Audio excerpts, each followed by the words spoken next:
1855 Walla Walla Treaty Council was seen as a success in the eyes of Washington Territory Governor Isaac Stevens. The treaty signed would cede vast tracts of land to the Americans, and it included a provision that prohibited white settlement on ceded lands for 2 years. But Stevens almost immediately reneged on that agreement and opened the land for white homesteaders and prospectors, even going so far as advertising in newspapers. In the Yakama Valley, Kamiakin began storing provisions for war in the winter, when snows would make it difficult for the Americans to fight and to send supplies and reinforcements to the battlefronts. Rumors of a gold strike in Colville later that summer would put an unexpected wrinkle in Kamiakin's carefully laid plans. Prospectors from the Willamette Valley and Puget Sound would cross Yakama lands, despite the assurances from Governor Stevens that the Walla Walla Treaty would prevent that. Kamiakin took this as more evidence of the duplicity of the Americans. As it turned out, his suspicions were justified.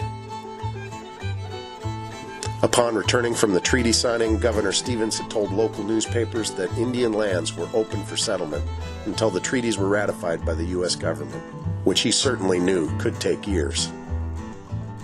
When prospectors traveling through assaulted and abused a young Yakama girl who happened to be a niece of Kamiakin, both the peace the whites believed that they had secured and Kamiakin's plan to wait for winter to attack began unraveling. In retribution for the rape of the Yakama girl, and reportedly at Kamiakin's direction, his nephew Qualchan led a small band of warriors after the prospectors, falling on them on the Yakama River and killing them. Qualchan also attacked another group of prospectors in the days that followed in retribution for stealing Yakama horses, bringing the death toll to as many as 8.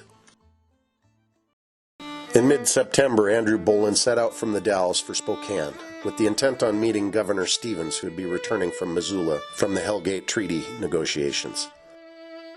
Just east of the Dalles, he met with Spokane Chief Gary, who was on the way to Wishram to trade for salmon.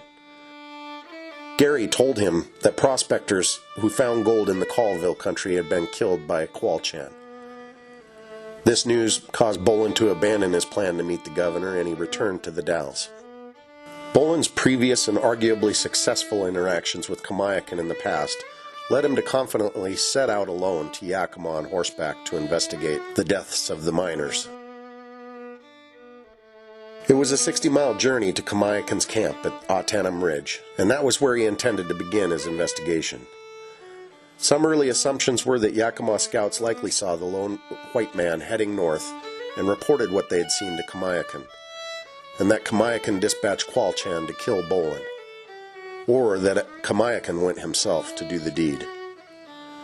Another report claimed that Bolon made it to Kamiakin's camp and made threats, and that Kamiakin had him killed on his return trip.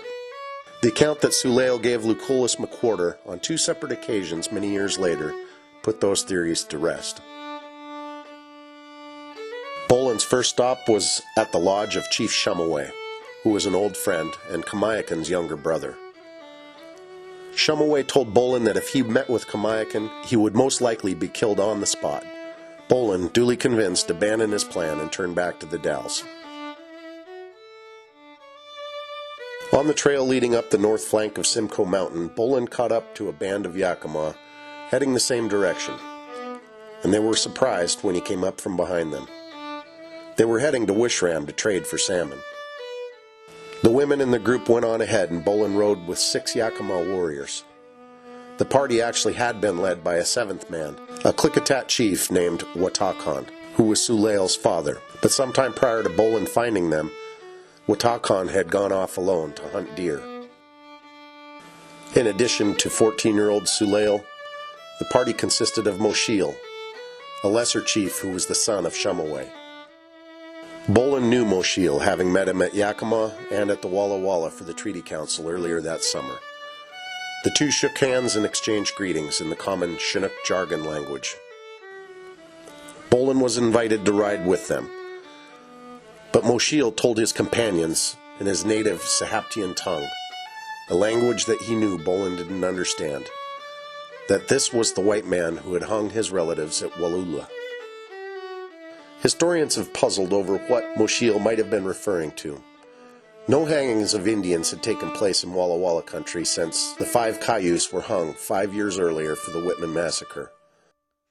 The women had gone on ahead while the men stopped to make camp and rest by a spring the Indians called Waksham. Mosheel told his companions that he intended to kill Bolon, and an argument ensued. Bolon was oblivious to what was being discussed. He had taken off his overcoat and hung it, along with his revolver, on his saddle, and then he warmed himself by the fire. Wapi Wapala tripped Bolon and pulled him to the ground, and Mosheel and Klikkitat each held an arm. Bolon cried out in the Chinook language, "Do not kill me. I did not come to fight you." As it turned out, it wasn't by Mosheel's hand that the life of Andrew Bolon was extinguished, but it was by his command. Klikkitat threw Staken a knife, and Mosheel ordered Staken, "Hurry, do it." And Staken cut Bolon's throat. Suleil described Bolon as bleeding and struggling only for a few minutes before dying. Mosheel hissed at Nuyannin that he would kill him if he ever said anything about the deed. Then he ordered Suleil and Nuyannin to remain behind with the horses, while he and the other 3 men dragged Bolon's body and led his horse off of the trail into the woods for about a half a mile. Suleil was told later they found a hole in the earth where a fallen tree had uprooted. They put Bolon's body in the cavity along with his hat, saddle blanket, and a few other items. Mosheel kept the 6-shooter for himself. Then they shot and killed the horse a short distance away and hid the saddle, intending to pick it up on the return trip from the Columbia. Suleil said that he had heard the shot that killed the horse but did not witness it, or where it had fallen, or where Bolon's body had been placed. When Suleil's father, Watakan, returned from his deer hunt and learned what Mosheel and the others had done, he became very angry. Watakan understood the grave consequences that were likely to come when the white men at the Dalles learned of Bolon's murder.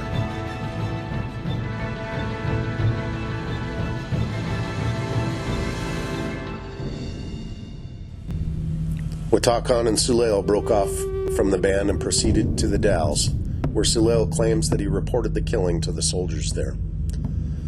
Other sources suggest that either he or Mosheel's father Shumaway sent a Yakama woman as an emissary to the fort at the Dalles to inform them of Bolon's fate. And one source stated that Shumaway even offered to turn in his son to avert the war. Whichever way the information became known and whether the gestures of friendship and offers of delivering the killer were true, war would be the result. The White Army would come, and Kamiakin would be waiting.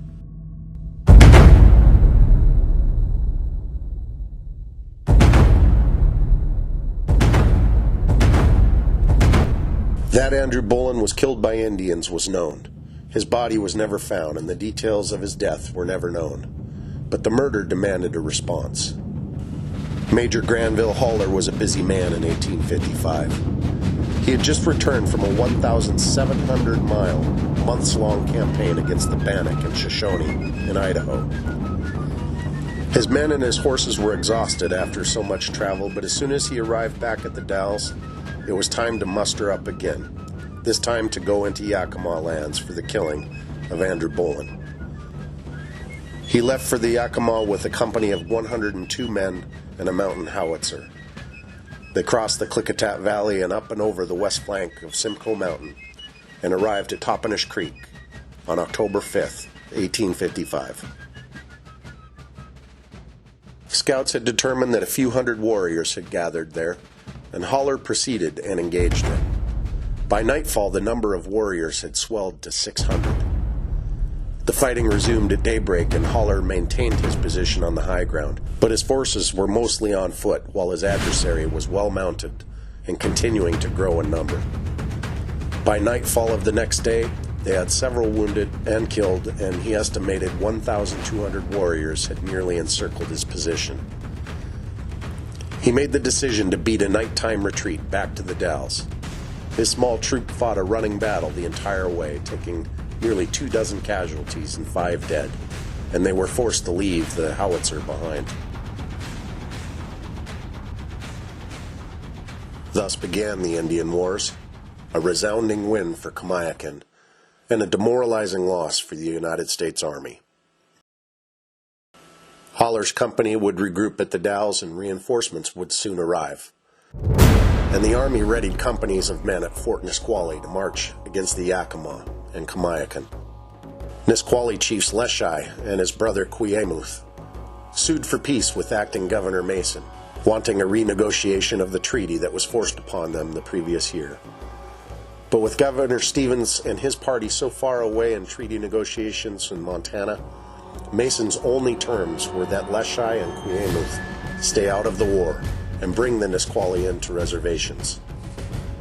Like Kamiakin in the east, that was something Leschi could not do. Mason raised a militia group known as Eaton's Rangers to find Leschi and Kuyamouth at their homes and bring them into Olympia.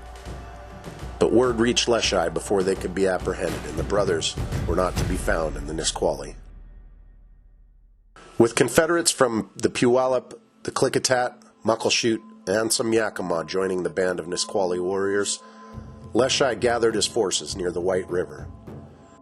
A column of 100 men led by James McAllister made it to Connell's Prairie near Lake Tapps. Their patrol was attacked by Leschi's forces on October 27th, and both McAllister and Connell were killed.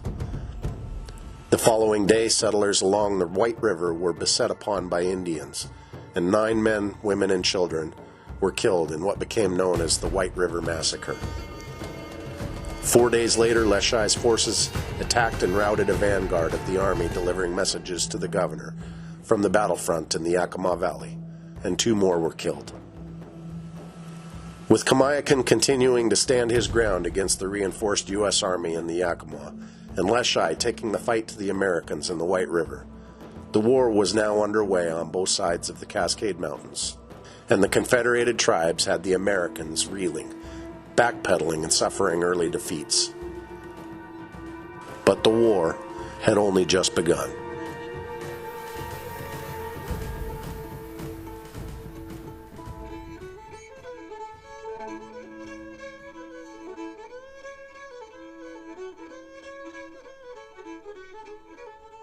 Gonna eat when I'm hungry, I'm gonna drink when I'm dry, and if I get to feeling much better, I'm gonna sprout wings and fly. Dig a diamond, I know you from old. Drop my full pockets of silver and gold.